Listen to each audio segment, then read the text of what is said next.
کہ گھر سے اطلاع آئی کہ والد صاحب انتقال کر گئے۔ جھوٹے کیس میں مجھے پھنسایا گیا۔ جب میرے ماں باپ چاہتے تھے کہ میں پڑھوں، تو میں نے یہاں سے جب تعلیم حاصل کی تو یقین کریں کہ اب مجھے اتنی خوشی ہوتی ہے، میں کہتا ہوں کہ میں آگے بڑھوں اور میرے گھر والے خوش ہو، اسپیشلی میری والدہ خوش ہو، میرے فیملی خوش ہو۔ الحمدللہ میں نے ٹاپ کیا، پورے پاکستان میں ٹاپ 20 جو انٹرمیڈیٹ کے اسٹوڈنٹ ہیں اس میں میرا نام آیا، تو میرے لیے بہت بڑا اعزاز تھا۔ میں جب یہ دیکھا تو مجھے سچ بتاؤں تو 2-4 دن تو مجھے نیند ہی نہیں آ رہی تھی۔ جی، آج جو کہانی ہم آپ کے پاس لے کے آئے ہیں وہ کراچی سینٹرل جیل سے لائے ہیں۔ یہاں پر ایک قیدی جو کہ قتل کے الزام میں سید نعیم شاہ یہاں پر گرفتار ہو کے جیل آیا اور جیل میں تقریباً 11 سال اس نے اسیری کے گزارے۔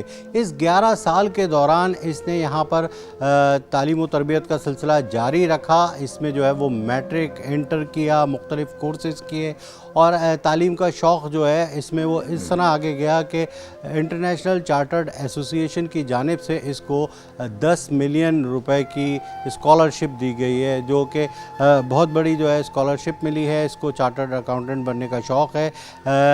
اس کی کہانی اسی کی زبانی پوچھتے ہیں۔ نعیم شاہ ہمارے ساتھ ہیں۔ نعیم شاہ، آپ بتائیے کس جرم میں آئے تھے، کیسے آئے یہاں پر، اس میں کیسے پھنسے تھے؟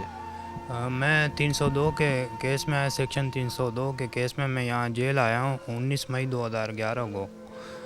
اس وقت میری ایج تقریباً 22-23 تھی۔ میں بہت کم ایج سے ہوتی ہے یہ، اب ینگر ہوتے ہیں انسان۔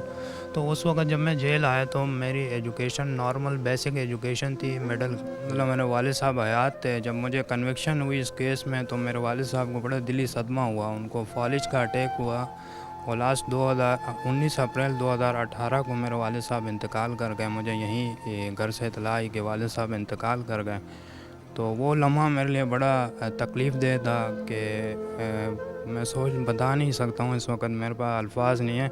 ظاہر سی بات ہے کہ ایک انسان قید میں اور اس کے گھر میں اس طرح کوئی بڑا واقعہ ہو جائے تو یہ ایک بہت بڑا صدمہ ہوتا ہے۔ تو زندگی بھر اس چیز کا دکھ تو رہے گا کہ میں والد صاحب گئے ہوں، میں ان کو مطلب آخری رسومات میں بھی میں شریک نہیں ہو سکا، لیکن پھر میں نے ارادہ میرا یہی تھا، میرے ماں باپ چاہتے تھے کہ میں پڑھوں، تو میں نے یہاں سے جب تعلیم حاصل کی تو یقین کریں کہ اب مجھے اتنی خوشی ہوتی ہے، میں کہتا ہوں کہ میں آگے بڑھوں اور میرے گھر والے خوش ہو، اسپیشلی میری والدہ خوش ہو، میرے فیملی خوش ہو۔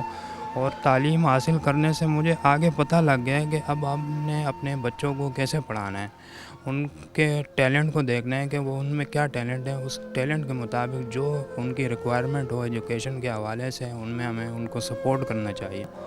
پھر جب یہاں میں جیل میں آیا تو میں نے کہا میں اب اپنی ایجوکیشن جاری رکھوں، میں کچھ بن جاؤں۔ تو الحمدللہ میں نے جب علامہ اقبال اوپن یونیورسٹی سے میں نے مراسلاتی کورس کے ذریعے جب میٹرک کیا تو اس میں میرے 64% مارکس آئے، تو وہاں سے میرا کانفیڈنس لیول اور بڑھا، جیسے مجھے ایک جستجو اور ہونے لگی کہ میں اب آگے بھی پڑھوں۔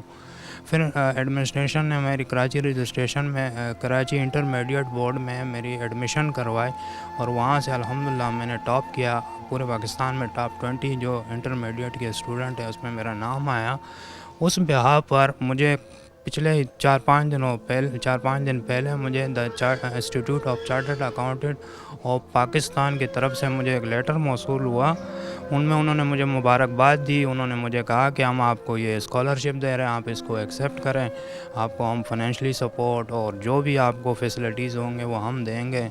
تو میرے لیے بہت بڑا اعزاز تھا۔ میں جب یہ دیکھا تو مجھے سچ بتاؤں تو 2-4 دن تو مجھے نیند ہی نہیں آ رہی تھی کہ یہ میں یہاں رہ کر یہ مجھے اتنی بڑی آفر ہوئی، اسے میں کیسے کروں، کیا کروں۔ پھر میں گیا اپنے سپرنٹنڈنٹ صاحب کے پاس، میں نے سر کو بتایا کہ انہوں نے مجھے اپریشیٹ کیا، گلے لگایا، پیار کیا کہ آپ میرے بچوں کی طرح ہو، میں جتنی خوشی آپ سے زیادہ مجھے خوشی ہے اور مجھ سے جتنا ہو سکا میں آپ کے لیے تعاون کروں گا، میں چاہتا ہوں کہ آپ پڑھیں۔ تو پھر انہوں نے جو ہے مجھے اپریشیٹ کیا اور اب الحمدللہ میں یہ چارٹرڈ اکاؤنٹنٹ کورس کرنا چاہتا ہوں، کیونکہ یہ میرے فیوچر کے لیے، ان میں انہوں نے مینشن بھی کیا join your and your family lives, کہ آپ اپنے لیے، اپنے فیملی کے لیے اور اس کے ساتھ ساتھ میں اپنے ملک کے لیے بھی کرنا چاہتا ہوں۔ کوئی میسج دینا چاہو گے دوسرے لوگوں کے لیے؟ تم نے اپنے 11 سال زندگی کے یہاں اسیری میں گزارے اور اب کیا میسج دینا چاہتے ہو؟ میں ان کو یہ کہوں گا کہ تعلیم کے بغیر انسان نامکمل ہے، اور تعلیم جو حاصل کرو تو تعلیم دوسروں تک پہنچانے بھی آپ پر ایک ذمہ داری بنتی ہے۔ تو باہر والوں کے میں میسج دوں گا کہ آپ پڑھیں، آپ اپنی تعلیم حاصل کریں، اور اپنے ملک کے لیے، اپنے فیملی کے لیے، اپنے فیوچر کے لیے کچھ کریں، اور اس سوسائٹی کے اندر آپ میجر رول پلے کریں۔ بہت شکریہ۔ نعیم شاہ ہمارے ساتھ تھے، جو کہ بتا رہے تھے کہ ان کا کیا ارادہ ہے، ان کا کیا وہ ہے، لیکن یہ ایک ٹیلنٹ ہے جس نے جو ہے وہ جیل میں رہتے ہوئے یہ تمام جو ہے وہ امتحانات پاس کیے، نہ صرف امتحانات پاس کیے بلکہ اپنے کردار، اپنے اخلاق سے جو ہے وہ یہاں پر جو ہے اپنی سزا میں کو بھی معاف کروایا۔ تو ابھی ان کی یہی سب سے بڑی خواہش ہے کہ یہاں سے نکلیں اور چارٹرڈ اکاؤنٹنٹ بنیں، اور بن کے جو ہے ملک اور قوم کا نام روشن کریں۔